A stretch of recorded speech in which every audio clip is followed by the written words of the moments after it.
Your honour, Rocky అనబడే sir నేను చెప్తాను సార్. సార్ నమస్కారం సార్. మొత్తం 49 మర్డర్లు సార్ నేనే చేశాను సార్. పూర్తి స్పృహతో, పూర్తి ఆరోగ్యంతో అన్నీ తెలిసి పగడ్బందీగా ప్లాన్ చేసి నేనే చంపాను సార్. నేనే చేశాను సార్. దానికి పూర్తి బాధ్యత నాదే సార్. మీరు ఏ శిక్ష విధించిన అంగీకారం సార్. సార్ కానీ శిక్ష విధించే ముందు ఒక్క 2 నిమిషాలు మాట్లాడే ఛాన్స్ దొరుకుతుందా సార్? 2 నిమిషాలు సార్, ప్లీజ్ సార్.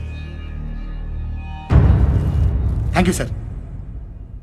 సార్ ఒక 50 మందిని చంపేగానే మీడియా, ప్రభుత్వం, ప్రజలు అదేదో పెద్ద అనుభవం పడ్డ టల్లకల్లను అయిపోయారే. మన జన్మలకు కారణమై మన రక్తాలు పంచుకొని మన జీవితంలో సగభాగాలైన ఆడవాళ్ల మీద ఎన్ని ఎన్ని ఎన్ని ఎన్ని ఎన్ని ఎన్ని దారుణాలు సార్ నీచాతి నీచంగా, క్రూరాతి క్రూరంగా జరుగుతున్నాయి. ఒక్కడైనా సార్ పట్టించుకున్నాడా? ప్రశ్నించాడా? నిలదీశాడా? పోనీ ఆపే ప్రయత్నమైనా చేశాడా?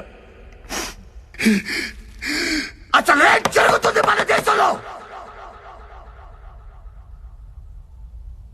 మన అమ్మలు, మన అక్కలు, మన చెల్లెళ్ళు, మన కూతుళ్ళు బయటికి వెళ్తే తిరిగి వచ్చేంత వరకు ఎందుకు సార్ భయంగా ఉంటున్నావు? బిక్కుబిక్కుమంటూ ఎందుకుంటున్నావు?